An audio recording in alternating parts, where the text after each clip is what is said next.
Assalamualaikum warahmatullahi wabarakatuh. Halo sobat-sobat warung politik, sobat-sobat warpol dimanapun kalian berada. Semoga sehat selalu, panjang umur, lancar rezekinya ya. Kembali lagi bersama saya Mamang Bim Bom. Seperti biasa teman-teman, kita mau ngelihat sesuatu yang viral. Teman-teman tahu nggak sih hak angket? Senjata terbesarnya para DPRD. Oh shit.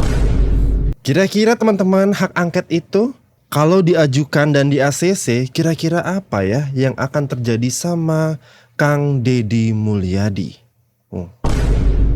Jadi teman-teman, puncak ketegangannya itu terjadi dalam rapat paripurna DPRD Jawa Barat ya. Jadi itu ada salah satu fraksi yang secara terbuka teman-teman, dia menyampaikan wacana penggunaan hak angket terhadap Gubernur Jawa Barat, Bapak Aing. Biar nggak lama kita langsung masuk ke videonya aja deh. Yuk. Fraksi PKB tidak sekedar menjadi kotak saran aspirasi masyarakat. Kami hadir untuk mengawal, mendorong dan perlu menggugat kebijakan yang tidak berpihak pada rakyat. Berikut rekomendasi kritis kami yang lahir dari rahim aspirasi konstituen dalam masa reses. Pertama, jaga hidup pesantren, tegakkan Perda nomor 1 tahun 2021. Fraksi PKB mendesak pemerintah Provinsi Jawa Barat untuk tidak satu rupiah pun memotong bantuan hibah pesantren, termasuk bantuan-bantuan yang lainnya yang ada di dalam Perda pesantren. Perda pesantren harus betul-betul diimplementasikan penuh dengan alokasi anggaran yang proporsional dan transparan. Kami mengusulkan pembentukan sistem pelaporan digital pesantren agar distribusi bantuan tepat sasaran dan termonitor. Jika pemerintah mengabaikan hal ini, fraksi PKB akan menggunakan hak angket sebagai langkah konstitusional. Gokil, sangar banget kan? Sangar banget ini bawa-bawa perda pesantren, bawa-bawa hak angket. Ini saya nonton video ini teman-teman ya. Ini saya ngerasa kayak KDM itu udah ngelakuin suatu pelanggaran yang besar banget. Heran saya, gubernur yang kerjanya kayak gitu pengen dikeluarin hak angket. Video ini diambil saat rapat paripurna DPRD Jawa Barat ya teman-teman. Otomatis ini resmi, ini formal ya. Ini saya mau nanya nih sama PKB. Emang ada pelanggaran apa ya Bapak Aing sampai dibawa ke hak angket segala? Daripada kita cepat mengambil keputusan hanya dengan satu video, mending kita bongkar semuanya dari awal dulu ya. Kronologinya gimana nih? Kita akan coba lihat datanya, kita akan dengarkan langsung apa yang disampaikan oleh KDM. Dan setelah itu teman-teman, baru kita akan nilai sendiri. Apakah ancaman hak angket itu memang punya dasar yang kuat, atau justru ada persoalan lain yang menjadi pemicunya. Yuk, kita lihat langsung. Saya nggak mau jadi gubernur yang dipuji-puji ngebagi hibah di mana-mana, nggak mau. Kenapa? Kalau pilih jadi gubernur tukang ngebagiin hibah, nggak usah belajar manajemen, nggak usah. Kenapa? Siapapun bisa jadi gubernur, tugasnya nggak bagiin hibah. Semua anak kecil juga bisa. Yang susah jadi gubernur adalah uang yang sedikit dibelanjakan dengan tepat, efektif untuk kenaikan IPM, untuk kenaikan sumber daya manusia, untuk kenaikan kesejahteraan yang sumbernya dari IPM itu. Ini yang menjadi problem kita. Maka saya selalu ketika anggaran menurun, saya senang. Kenapa? Pemimpin akan diuji oleh uang yang sedikit, bukan oleh uang yang banyak. Dan apa teman-teman, terbukti ya. Kalau teman-teman pengen tahu penjelasannya lebih dalam, ada kok satu video saya yang ngebandingin cara kerja gubernur. Pokoknya isinya itu tentang ini teman-teman, yang dia rapat sama DPR RI komisi berapa? Komisi 5 kalau nggak salah ya, lupa saya. Nah teman-teman nonton itu daging semua isinya itu. Gas, nonton sana. Saya sebagai gubernur miris juga, saya menandatangani sebuah bantuan di mana ada satu kabupaten yang dapatnya kecil banget, padahal dia basic pesantren, basic tradisional NU, tapi ada satu kabupaten melambung tinggi. Saya nggak bisa. Terus sok sebutin rencana alokasi untuk bantuan masjid, pesantren dan masjid kemarin yang ditunda dulu oleh gubernur itu. Ya. Itu untuk kabupaten mana saja? Kabupaten Bandung, Waduh, itu 10 pesantren, itu kurang lebih sekitar 3,3 miliar. 10 pesantren 3,3 miliar. Nanti rincian nama pesantrennya juga ada. Ada. Publik boleh tahu dan kita akan perlihatkannya. Siap. Di kita kirimin aja, sampein aja ke publik. Orang anggarannya terbuka kok. Anggaran gubernur aja kita liatin, ini ditutupin. Terus. Kabupaten Bekasi. 7. Saya cepetin aja ya. Garut 140 pesantren 78 miliar. Karawang 1 pesantren 300 juta. Majalengka 13 pesantren 1,3 miliar. Pangandaran 3 pesantren 1,7 miliar. Jangan-jangan pesantren di Garut yang dapat dana hibah paling besar mendukung HTI dan FPI. No comment. Itu jatuhnya udah nuduh. Enggak. Kalau menyelamatkan tidak akan, kan duitnya udah dikeluarin. Paling mereka harus mengembalikan, kan gitu loh. Ada dorongan juga. Ya kalau nanti ditemukan bahwa auditnya ternyata SPJ-nya fiktif, ya pidana korupsi, kan gitu loh. Tetapi yang paling utama adalah menyelamatkan keuangan Provinsi Jawa Barat ke depan. Termasuk kan kami kemarin sudah melakukan realokasi anggaran. Realokasi anggaran itu sesungguhnya adalah penyelamatan keuangan negara.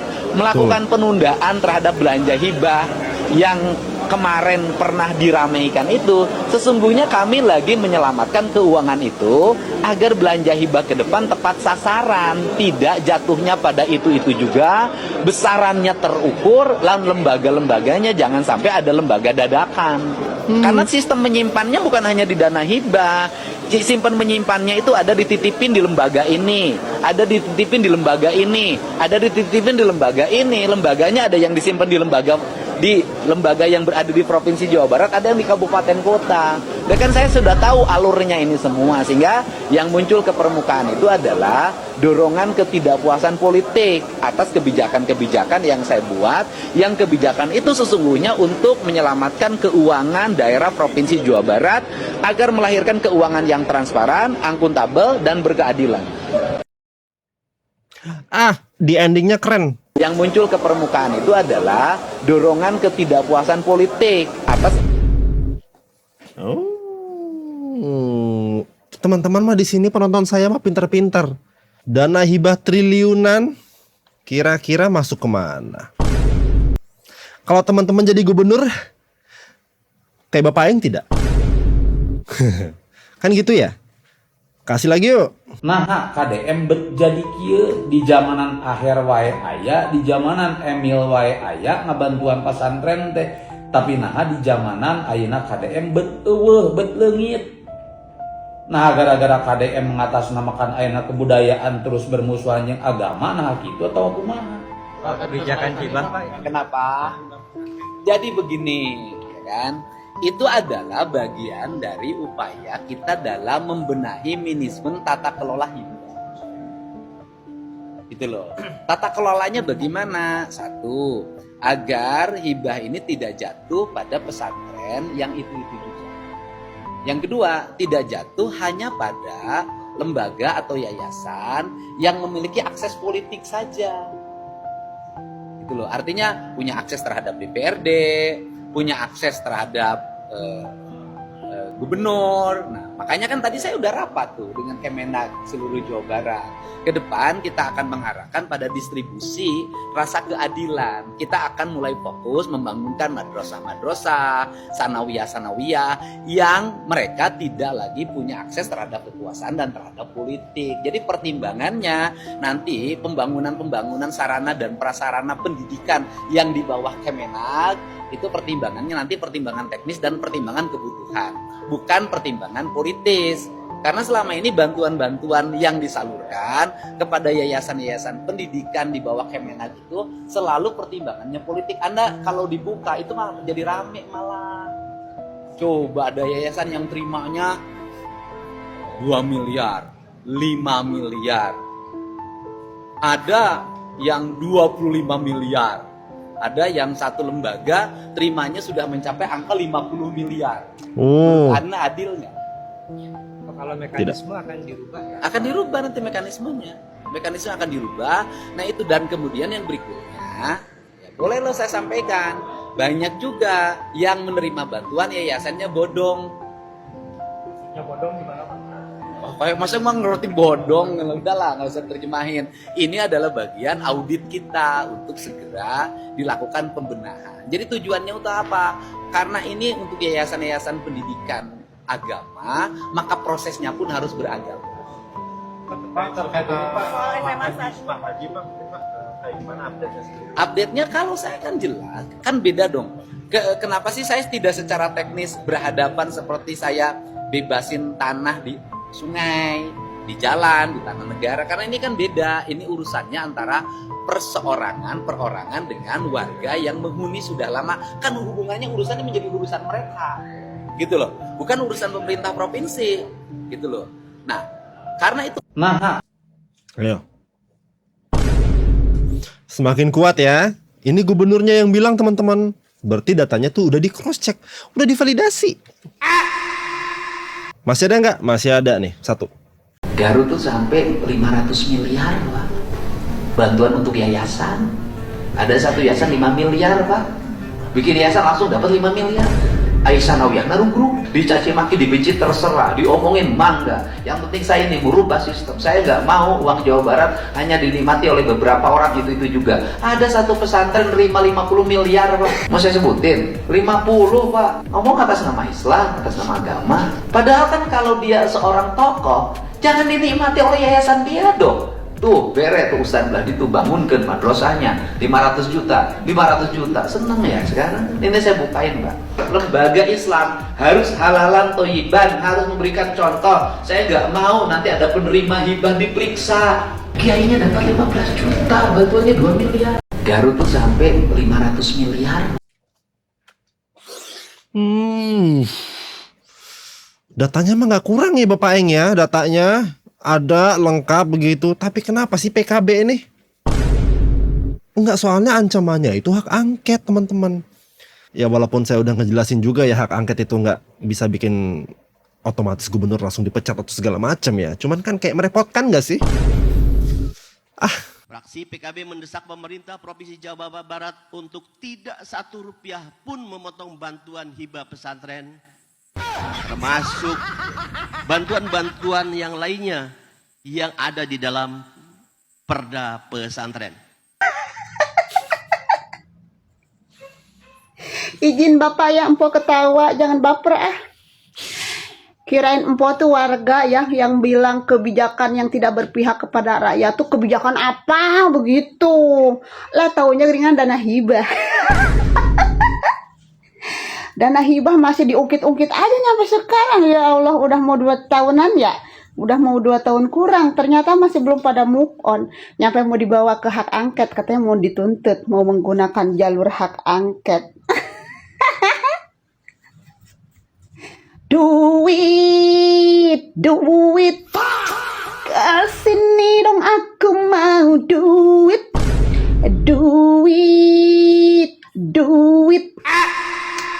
Dompetku sekarang kekeringan duit. Gara-gara Pak Dedi nge-stop hibah. Jadinya kita tidak punya duit.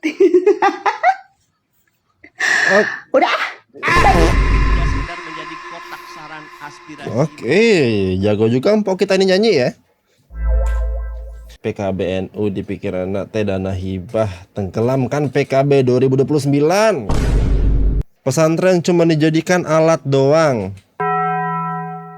Nah, teman-teman yang menyimpulkan. Satu video terakhir ya. Oknum anggota dewan di partai PKB pikiran teh duit. Dana hibah weh. Untuk Maulana Yusuf, untuk oknum anggota dewan ieu. Mana manehanana teh ngomong lamun misalkan KDM mengurangi sepeser pun dana hibah pesantren. maka fraksi PKB akan menggunakan hak angket. Fraksi PKB mendesak pemerintah Provinsi Jawa Barat untuk tidak satu rupiah pun memotong bantuan hibah pesantren, termasuk bantuan-bantuan yang lainnya yang ada di dalam Perda Pesantren. Perda Pesantren harus betul-betul diimplementasikan penuh dengan alokasi anggaran yang proporsional dan transparan. Kami mengusulkan pembentukan sistem pelaporan digital pesantren agar distribusi bantuan tepat sasaran dan termonitor. Jika pemerintah mengabaikan hal ini, fraksi PKB akan menggunakan hak angket sebagai langkah konstitusional. Karena cek oknum dewan iya, mana ngomong ke situ teh sudah sesuai dengan aspirasi masyarakat untuk tidak memotong sepeser pun dana hibah pesantren. Yang jadi pertanyaan, masyarakat mana? Apakah seluruh masyarakat Jawa Barat? Atau hanya segelintir kelompok saja? Para penikmat dana hibah atau siapa? Ini nggak ada yang lain.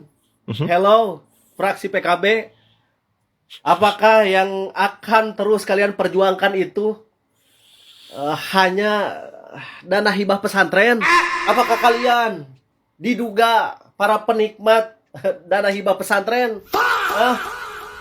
Mending ngotot, mending jor-joran, menginginkan dana hibah pesantren tetap ada sampai akan menggunakan hak angket. Jika pemerintah Provinsi Jawa Barat tetap mentiadakan dana hibah untuk pesantren atau memotong dana hibah pesantren, emang gede ya? Emang gede ya keuntungan dari dana hibah pesantren? Maksudnya dana hibah pesantren emang gede ya? Sehingga kalian jor-joran memperjuangkan dana hibah pesantren. Hampura iya mah cuma naros. Lain dipikir-pikirnya. Teman-teman semuanya, di sini saya ngajak teman-teman untuk berpikir, ya. Kalau misalnya teman-teman sayang sama KDM, sayang sama pemimpin, ini Bapak kita sedang diajukan hak angket nih. Jadi cara nggak langsung dibikin dilema nih gubernur. Tapi saya rasa mah bodo amat ya, mau hak angket kayak hak hak ongkot. Selagi kebenaran yang dilakukan, yang dikerjakan dan masyarakatnya bahagia, insya Allah mah Bapak Aing aman-aman aja. Amin. Nah di sini teman-teman saya nemuin satu video. Wilayah provinsi. Kalah sama dana hibah loh, Pak. Dana hibah ada satu lembaga dapat 50 miliar. Ya, pokoknya kami dalam 2 periode. bersabar. 2 tahun berturut-turut. Ya seperti itu. Berarti kan Satpol PP Satuan ini kalah sama pengaju proposal hibah ya, Pak ya? Saya PLHK Disdik, Pak. Kalah sama sekolah juga, Pak. Kalah ya? Oke lah kalau sekolah pemerintah ya kan. Ya. Ini mah kalah sama proposal hibah, Pak. Ada proposal hibah di provinsi 2 tahun 50 miliar. Benar nggak, Bu? Betul, betul. 50 miliar, Bu ya? Hibah kita ugal-ugalan, Pak. Hibah kita pernah mencapai angka 1 Triliun, Pak. Hah? Triliun. 1 triliun pernah? Lebih. Paling tinggi dana hibah provinsi pernah mencapai anggaran 3. berapa? 3 triliun. Teman-teman serius ya, pertama setelah saya dengerin percakapan ini, ya, saya pause videonya, mikir saya, 3 triliun. Angka yang gede banget. Setelah saya tonton videonya sampai selesai, disinilah saya baru mengerti teman-teman. Kenapa KDM itu terus bertanya soal dana hibah. Tapi teman-teman, yang bikin saya benar-benar geleng-geleng kepala nggak percaya, justru bagian yang ini. Ada yang admin yang mengajukan hibah, memverifikasi dan mencairkan. Ya, itu temuan kami, Pak. Temuan kami dan kemudian Katanya provinsi itu canggih IT-nya. ya, Pak. Jadi jam verifikasi, validasi dan kemudian ACC itu dilakukan pada jam 3 pagi dan dalam waktu 1 menit oleh 3 akun admin. 3 user. Iya. Berapa nilai yang dicairkan? Miliar, Pak. Miliaran. Dan itu yang kami temukan itu pernah hampir 300 proposal, semuanya dari Garut. Ya. Itu kan bisa bahan penelitian dong nanti. Ya, kita udah itu, Pak. Itu kita rekomendasikan sama sekali tidak bisa dicairkan. Enggak, kan saya baca terjadi ketimpangan. Ketimpangan tuh begini loh. Nah, Saya ulangin ya teman-teman ya. Jam 3 pagi, 3 akun admin, 1 menit, 300 proposal, nilainya miliaran rupiah. Kalau saya jadi gubernur, saya juga pasti teman-teman langsung nanya, apaan nih? Masa verifikasi proposal bisa secepat itu? Masa ACC ratusan proposal cuman 1 menit? Ini manusia yang ngerjain atau komputer yang error gitu? Wajar jadinya teman-teman kalau misalnya KDM akhirnya mulai ngerem. Karena sebelum uang negara itu keluar, yang pertama harus dipastikan itu apa? Ya prosesnya dulu. Benar apa enggak? Ya kan? Nah udahnya saya mikir gini teman-teman. Sebenarnya teman-teman ya, dana hibah ini itu sistemnya kayak gimana ya? Kok nilainya bisa sampai triliunan? Kok ada ya yayasan yang bisa dapat miliaran rupiah? Kok bisa ada ya ratusan proposal yang diproses secepat itu? Berarti kita harus ngerti dulu dana hibah itu sebenarnya apa. Karena kalau kita nggak ngerti ya apa dana hibah, sistemnya kayak gimana, kita juga bakal susah untuk memahaminya. Memahami apa? Memahami kenapa KDM sampai ngambil keputusan buat ngerem penyalurannya. Setelah saya pelajarin, dana hibah itu sebenarnya kan bantuan dari pemerintah. Sumbernya itu dari mana? Dari APBD. Terus disalurkannya ke pihak yang memenuhi persyaratan. Bisa ke yayasan, bisa ke pondok pesantren, bisa ke organisasi kemasyarakatan, bisa juga ke lembaga pendidikan apa tuh? Atau lembaga keagamaan. Bisa. Berarti kan yang jadi permasalahan dari awal itu bukan dana hibahnya teman-teman. Karena dana hibah itu memang diperbolehkan. Ya kan? Ya, yang harus kita pertanyakan adalah siapa ya yang menerima dana hibah itu? Berapa yang diterima? Prosesnya itu kayak gimana? Dan apakah teman-teman memang sesuai dengan kebutuhan masyarakat? Karena gini, bagaimanapun juga ya teman-teman ya, yang dipakai itu kan uang APBD, uang masyarakat, ya kan? Ya masyarakat di Jawa Barat. Ya jadi wajar teman-teman kalau misalnya setiap rupiahnya itu harus bisa dipertanggungjawabkan. Nah setelah kita sepakat mengenai dana hibah ya, saya mau lanjut buat ngasih lihat teman-teman videonya Bapak Aing. Selama ini Pemprov Jabar saya baca itu aliran ke dana ke Tasik gede banget, 700 miliar. Panggede na saya Jawa Barat, panggede na jeung Garut. Tapi paling aneh, aliran dana di provinsi ratusan miliar, jalan di Tasik baru tut. Berarti yang diusulkan tidak sesuai dengan yang dibutuhkan. 700 miliar teman-teman ya. Kalau memang anggarannya segede itu ya teman-teman ya, aturannya masyarakat juga bisa ngerasain hasilnya. Makanya teman-teman saya lanjut mencari bukti-bukti lagi. Dan ternyata teman-teman ya, saya nemu satu pemberitaan yang menurut saya nyambung sama apa yang lagi dipertanyakan oleh KDM. Nih videonya nih. Terungkap, yayasan milik mantan Wagub Jabar raup dana hibah 45 miliar rupiah. Kebijakan baru pemerintah Provinsi Jawa Barat terkait evaluasi ulang penyaluran dana hibah ke pesantren menjadi perbincangan hangat di masyarakat.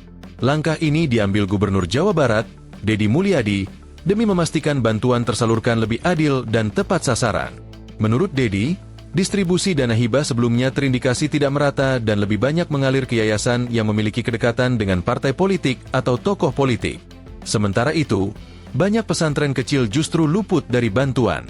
Data dari Biro Kesejahteraan Rakyat, Kesra, Setda Jabar memperkuat dugaan tersebut. Salah satu temuan mengarah ke yayasan milik mantan Wakil Gubernur Jabar, UU Ruzhanul Ulum, yang disebut menerima total dana hibah sekitar 45 miliar rupiah. Yayasan yang dimaksud adalah Perguruan Al-Ruzhan, berlokasi di Kecamatan Manonjaya, Kabupaten Tasikmalaya. Oke. Terungkap, kalau berita ini emang benar ya, sesuai dengan data yang disampaikan di sini, berarti pertanyaan KDM ya, pertanyaan Bapak Aing yang tadi itu mulai ada konteksnya. Kenapa beliau memilih untuk menghentikan sementara penyaluran dana hibah?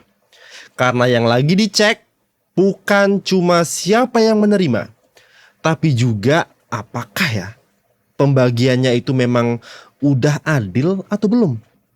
Nah, tapi ternyata teman-teman, gak semua orang setuju dengan langkah yang diambil sama Bapak Aing. Salah satunya siapa? Salah satunya adalah Bapak Ono Surono. Beliau bilang kayak gini. Di mana 2025 APBD. Nah, sehingga apa yang terjadi saat ini, di mana 2025 APBD Jawa Barat banyak menghapus aspirasi masyarakat, salah satunya adalah pondok pesantren, lalu bantuan hibah kepada organisasi kemasyarakatan, lalu banyak juga kegiatan-kegiatan yang diusulkan oleh kabupaten kota yang juga dihapus oleh Kang Deddy Mulyadi ya, dalam sebuah proses pembahasan yang tidak melibatkan DPRD. Nah, sehingga itu menimbulkan reaksi di mana-mana dari masyarakat dan juga dari beberapa teman-teman anggota fraksi di DPRD Provinsi Jawa Barat. Nah, sehingga tentunya respon dari masyarakat, respon dari teman-teman anggota DPRD harus disikapi betul. Misalnya, pondok pesantren menerima hibah hanya untuk memenuhi unsur ataupun aspek politis, ya ada bahasa relasi politik, ya sebenarnya itu sah-sah saja, ya sama halnya misalnya gubernur datang ke suatu tempat, satu desa, satu organisasi, dia menjanjikan ya ke depan dia akan bantu ya organisasi, lembaga atau bahkan masyarakat di desa atau wilayah tersebut, sah-sah saja.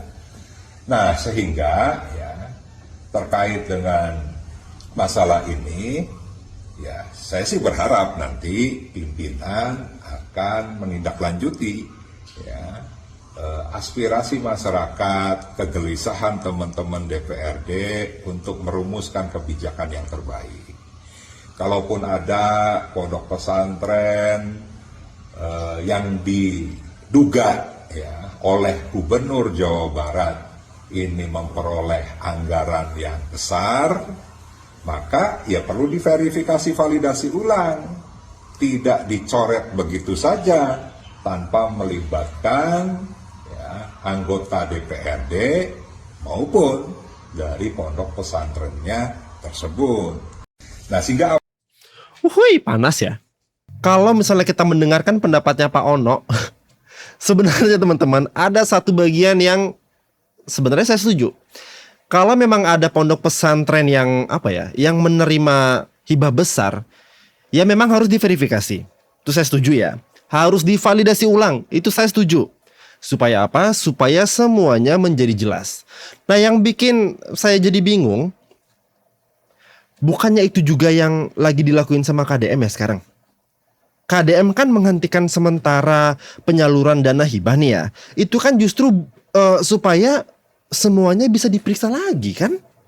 Terus supaya bisa dilakuin verifikasi lagi. Maksudnya diverifikasi lagi gitu semuanya. Nah, berarti kalau sama-sama ngomongin soal verifikasi, sebenarnya tata letak bedanya ini di mana, Pak Ono? Kan sama-sama pengen dievaluasi, diverifikasi, ya sama. Ya kan dihentikan dulu makanya, kan gitu. Pertanyaan itu kan jadinya ngebentur di kepala saya ya. Si Pak Ono mintanya ini, Bapak Aing udah ngelakuin nih gini. Lah terus apa dan kenapa gitu. Sehingga timbullah niat saya untuk nonton lagi video di DPRD yang rapat paripurna. Dan di sanalah teman-teman, saya mulai mengerti kenapa ya polemik dana hibah ini akhirnya berkembang menjadi ancaman hak angket. Kalau misalnya kita lihat video yang ini ya teman-teman ya, menurut saya ada tuntutan yang yang cukup tegas sebenarnya. Dana hibah pesantren itu jangan dipotong Rp1 pun. Itu katanya si ini. Siapa sih ini? Nah, kalau misalnya tuntutan itu tidak dijalankan, mereka akan mengusulkan penggunaan hak angket. Di sini saya mikir teman-teman, Kalau memang dana hibah itu lagi dievaluasi ya, seperti yang Bapak yang lakukan, seperti yang Pak Ono minta, kenapa harus buru-buru minta penyalurannya dibuka lagi? Bukannya lebih baik itu nunggu dulu ya? Nunggu nih sampai proses evaluasinya selesai. Kan begitu aturannya Bapak DPRD. Karena kalau emang penyalurannya selama ini udah benar, evaluasi itu justru akan membuktikan kalau semuanya memang benar. Nah, tapi nih, kalau evaluasinya bahkan belum selesai, terus penyalurannya udah diminta jalan lagi sama nih anggota DPRD, ya menurut saya tujuan evaluasinya jadi nggak jelas. Nggak jelas. Bapak Aing minta di stop dulu. Ini orang minta dibuka lagi. Kalau kagak mau dibuka, nanti hak angket turun. Nah, sekarang saya mau tanya gini kepada teman-teman semua. Teman-teman tahu nggak sih hak angket itu apa? Nih, saya kasih tahu ya. Setahu saya nih ya, hak angket adalah haknya DPRD untuk menyelidiki suatu kebijakan pemerintah. Ya, dalam hal ini pemerintah daerah yang dianggap penting dan berdampak luas bagi masyarakat. Kalau misalnya usulan hak angket ini disetujui ya teman-teman ya, DPRD itu bisa membentuk panitia angket. Nah, panitia ini itu bisa meminta dokumen, memanggil si pejabat, meminta keterangan, lalu menyusun hasil penyelidikan. Tapi teman-teman, ada satu hal yang sering disalahpahami oleh banyak orang. Nih ya, hak angket itu bukan berarti gubernurnya otomatis jadi salah. Kalau terbukti ya, nggak otomatis. Hak angket juga itu bukan berarti gubernurnya otomatis diberhentikan. Pahami teman-teman ya. Jadi hak angket itu adalah apa? Hak angket itu adalah proses penyelidikan. Diselidiki dulu. Dan itu berbeda teman-teman dengan apa? Dengan putusan. Pahami sampai sana dulu ya. Nah, sekarang saya mau balik lagi ke pertanyaan tadi. Apakah langkah KDM itu sampai layak dibawa ke hak angket? Kalau menurut saya jawabannya enggak. Belak-belakan aja saya. Karena apa teman-teman? Karena dari awal yang dilakukan KDM itu adalah menghentikan sementara penyaluran dana hibah untuk diverifikasi dan dievaluasi terlebih dahulu. Bukan langsung menghapus dana hibah Bapak Aing. Enggak, ada loh kalau teman-teman buka RUU-nya ya. Kok RUU sih? Ya, peraturan gubernur yang baru. Ada loh beberapa pesantren yang dapat dana hibah masih tetap dapat, tapi dananya pas. Yang dibutuhkan pesantren itu segitu. Yang dikasihnya ya segitu. Ada teman-teman, buka aja sendiri. Balik lagi ke yang tadi, Bapak Aing kan nggak langsung menghapus dana hibah. Terus dia juga nggak menghilangkan anggarannya tuh. Anggarannya mah ada, ya kan? Dialokasiin aja. Nah, menurut saya teman-teman, justru langkah yang dilakuin sama Bapak Aing di sini itu wajar kok. Wajar. Karena apa teman-teman? Karena kalau pemerintah sendiri teman-teman ya, itu menemukan hal-hal yang perlu diperiksa. Masa pemerintah harus tetap menyalurkan anggarannya tanpa dicek dulu? Masuk akal? Kalau memang ada yang perlu diverifikasi, ya diverifikasi. Kalau memang ada yang perlu divalidasi, ya divalidasi. Kalau nanti hasilnya memang layak, ya silakan disalurkan. Nah, di sini teman-teman menurut saya letak perbedaan pandangannya. Bapak Aing itu memilih menghentikan sementara penyaluran hibah supaya proses verifikasi dan validasinya itu berjalan. Sedangkan teman-teman, bagi sebagian anggota DPRD, mereka meminta agar penyaluran hibahnya tetap berjalan dan mengancam bahkan menggunakan hak angket ketika tuntutan itu tidak dipenuhi. Kenapa teman-teman? Karena yang lagi dibahas itu bukan duit pribadi loh, bukan uangnya partai, itu bukan juga uangnya pemerintah, bukan sebenarnya teman-teman. Itu uang kalian, uang masyarakat. Masyarakat mana? Masyarakat Jabar. Jadi menurut saya, sebelum uang sebanyak itu disalurkan, wajar kok teman-teman kalau pemerintah itu ngemastiin dulu semuanya itu sudah sesuai. Nah, kalau memang setelah diverifikasi dan dievaluasi penyalurannya itu udah sesuai aturan, ya silahkan aja lanjutin. Salurkan aja udah. Kalau emang selama ini penyalurannya itu udah benar, justru kan proses evaluasi itu akan membuktikannya toh. Gampang aja.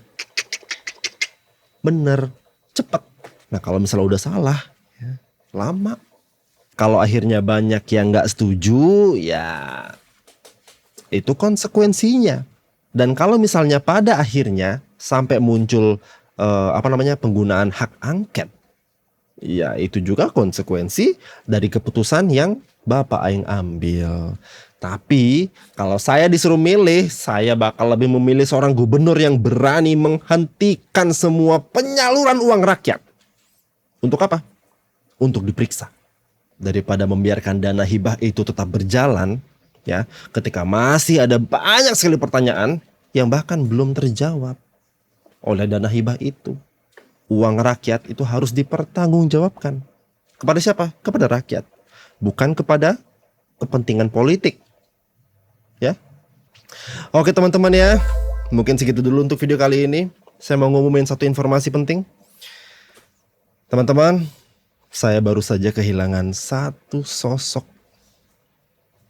yang luar biasa. Sosok yang selama ini menjadi penyemangat saya.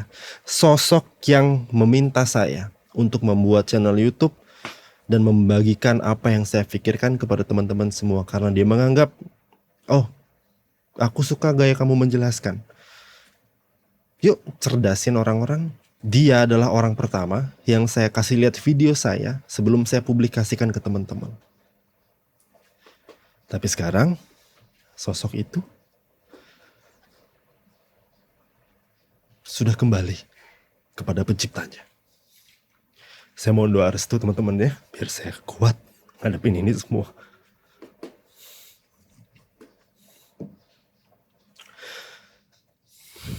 Jangan lupa untuk subscribe, like, share, dan komen ya teman-teman semua ya. Saya nggak bisa ngomong apa-apa lagi. Profesional. Dia selalu ngajarin saya untuk profesional. Kamu lagi ada masalah apa, taruh di sebelah, kamu depan kamera, depan laptopmu, profesional. Jangan lupa untuk subscribe, like, share, dan komen ya. Assalamualaikum warahmatullahi wabarakatuh.